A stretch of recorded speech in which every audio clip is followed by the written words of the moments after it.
What is up, you guys? Toys Craze here, doing their action figure review on the Marvel Legends Spider-Man Vintage Collection Peter Parker action figure. Before we get into things, please do hit the subscribe button, hit that like button, hit that notification bell so you do not miss the video. But anyways, let's check out the packaging. So right here we got a window where we can see the figure and all the items that come with it. A Peter Parker card right here, and then Spider-Man and then Marvel Comics right there. On the back we got a bunch of other epic images of other figures from this wave, and then a bio of Peter Parker right here. If you guys want to read that, go ahead right now. And then an interchangeable head, and then Spider-Man and then Marvel logo, and then the Peter Parker again right here. There's not really too much left anywhere else to the box, so let's go and get this thing open. So here are all the items that this Peter Parker action figure came with, so let's go check them out. So right here we get a nice looking camera, pretty nice. I do love the detail that they put on this. It looks pretty good if you ask me. I do really love that silver paint on the flash as well. It looks really nice. And then we get an interchangeable head as well. Looks pretty good. The hair sculpt is very detailed and very nice. It looks pretty good except where it kind of splits. I don't know if they did the paint that great, especially on the chin as well. That red paint is kind of going onto the flesh tone, but, you know, looks okay, I think. And looks pretty nice everywhere else. Pretty awesome. I do kind of wish they gave a different interchangeable head, like without the glasses, as you guys could see with the figure. But, you know, this one looks pretty good as well. Also, if you guys do have that Spider-Man retro figure from the Spider-Man Vintage Collection, you guys should definitely try. And if you guys have this head sculpt, from the Peter Parker figure, you guys should definitely try and put this on the retro Spider-Man figure because it looks absolutely amazing. And honestly, I'm a big fan of the way it looks like. I think it looks a lot better on the Spider-Man retro figure than it does on the Peter Parker figure, but that's just me. I really do like this head sculpt a lot, but, you know, in terms of accessories, it was kind of limited. We only get 2. And compared to this Gwen Stacy figure right here, as I reviewed in my previous video, be sure to check that out as well. Compared to the Gwen Stacy figure, we don't really get that much. Like, Gwen Stacy had, like, 4 different accessories, 4 different parts, and we get, like, half of that right here. But that's okay. They are pretty good, but like I said, it would have been a pretty awesome to have, like, interchangeable hands. That would be pretty cool, but, you know, that's okay. But now, for the moment you all have been waiting for, let's go check out the figure.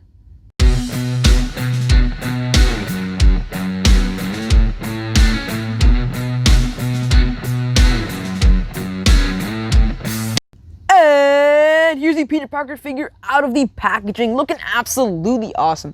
And I know a lot of you hate this figure, and a lot of you love it. And I don't know where I am with this figure right now. I actually kind of like it, not gonna lie. And a lot of you hate it because of the glasses, and in my opinion, I don't think they're that bad. I think they look pretty good, if you ask me. They kind of give them that nerdy look. I think this is based off, like, the Steve Ditko comics, like, you know. But, like, if it was, then, like, you know, it would have to be, like, a little bit, like, I think they were a little bit off if they were trying to base it off of that, the Steve Ditko comics, like how he drew Spider-Man. I think they're a little bit off, like Hasbro, because, like, you know, they're a little bit, like, the glasses are, like, translucent or, like, transparent, like, not completely, like, opaque. You know what I'm saying? But still looks good. I really do like the head sculpt as well. You guys can't shift his glasses up like that. So you guys can see, it looks pretty nice under the glasses. And if you guys really want to remove these glasses, you can. Like, trust me, you guys can. I just don't want to really attempt that right now because I don't have a second figure. So, I mean, if I get a second one, maybe I'll try to remove them and make a video for you guys. But I don't know. I mean, but now, like, you know, it's not that bad. I actually kind of like the head sculpt a lot. The hair detail, the hair sculpt looks very nice. And, you know, I really do like the creases on the jacket as well. Looks really good. And then the creases on the jeans, really good as well. Then he's got those white shoes, man. He's got those white shoes. Kind of look like Converse, you know? I don't know if Peter Parker used to wear Converse. No idea. But looks really good. I do love this figure, not gonna lie.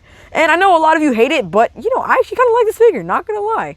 You know, I mean, yeah, like you guys, like, all you guys who hate this figure, you guys make up a good point. Like, it doesn't look that great, but, like, come on.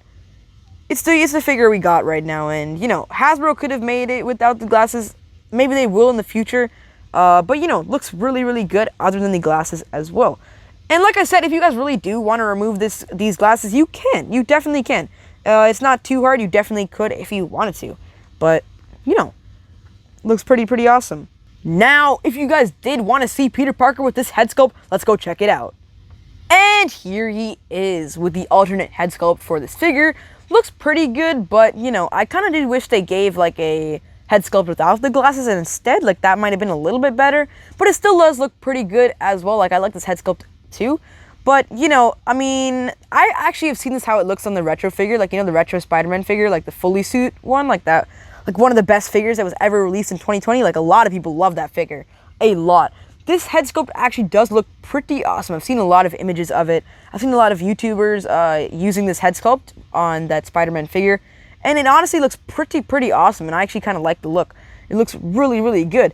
But you know, on this Peter Parker figure, I'm not a huge fan of it. Like, it doesn't look that bad, but it doesn't look that great either. I think I'm gonna go with the glasses, the glasses head sculpt a little bit. I think I like this one a little bit more. So now we're gonna check out how Peter Parker holds his camera, just in case you guys did want to know. So let's go check it out. So let's just take this figure right here. Let's get his hand open. We got these open hands as the hands we get for this figure. Like I said, no interchangeable hands, but it would have been nice if we got that type of thing. I think all we have to do is just fit it in like that, you know what I'm saying? Let's just fit it in real quick like that or something, you know? Kind of just get that in, and there we go. Looks pretty good. Yeah, I like that. You could do a lot. This has a lot of potential. You could also bring the other arm and kind of make it into like a camera pose, like he's holding a camera. Pretty cool. There's a lot of potential you can do with this type of a camera right here. A lot of posing potential. Pretty cool. But, you know, just in case you guys did want to know, that's how he holds his camera. So now we're going to take a side-by-side comparison of each head sculpt to its counterpart in the comics. So let's go check it out. So, as you guys can see, the half Spider, half Peter Parker is right here. The likeness is pretty awesome. They did nail it with how it looks in the comics. Pretty awesome. And like I said, this is how Steve Ditko drew his Peter Parker. And pretty cool. Looks really nice, and it does look just like the comics. Like, the thing I love about these figures so much is that they literally look like they like just came out straight out of a comic book, and that's just my favorite part of them. And it's so awesome, man. And I'm a huge fan of these retro figures, and they just look absolutely awesome. And you know, the likeness, like I said, it literally looks like it just came out of a comic book. Like, the likeness is out of this world. Really awesome. Really cool. So now we're going to take a side-by-side comparison of this head sculpt to its counterpart in the comics. Let's go check it out. So as you guys can see, the likeness is pretty good, except for the fact that, you know, the glasses don't look like completely like translucent. They're kind of like opaque, but that's okay. It still looks pretty good. And it, like I said, the thing I love about these retro figures is that they look like they're straight out of a comic book, and it's absolutely awesome to see, man. But like I said, I mean, I don't know. I think they could have done a little bit better on the glasses, but you know, it's fine. It still looks pretty good, and the likeness is pretty nice, but, you know, they could have done a little bit better. So now we're checking out articulation, so let's go and check it out. So the head moves upward about that far, looks downward about that far, side-to-side movement, head pivoting as well. The arms move outward about that far, bicep swivels all around, double-jointed elbows right here, move inward about that far. Nope, it moves a little bit more.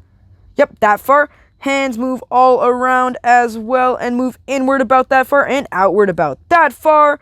Pretty cool. The torso or the diaphragm moves or crunches forward about that far, crunches back about that far, and the hips move all around as well. The legs kick forward about that far, kick back about that far, and move all around as well. Double jointed knees move inward about that far, ankle swivel right here, and the feet move upward about that far, downward about that far, and all around as well. So that is it for articulation on this figure. So now that we check out articulation of this figure, now we're going to take a side-by-side comparison of Peter Parker to other figures from the Spider-Man Vintage Collection. So there we go.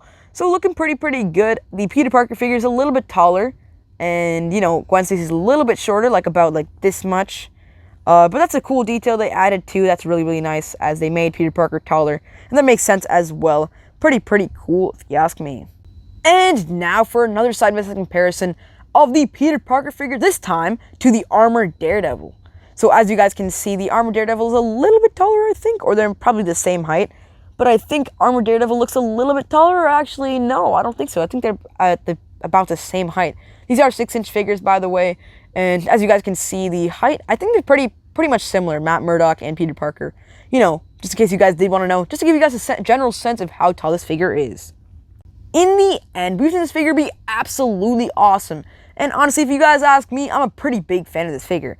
Let me know your thoughts about this figure down in the comments below, because I'd really love to hear what you guys have to say about this figure, why you guys think it's bad, why you guys think it's good. Let me know down in the comments below. But anyways, I really hope you guys did enjoy this video and found this review helpful. If you guys did find this review helpful and enjoyed this video, be sure to hit the subscribe button, hit the like button, hit that notification bell so you do not miss the video. But anyways, thank you guys so much for watching, and I'll see you all in the next one.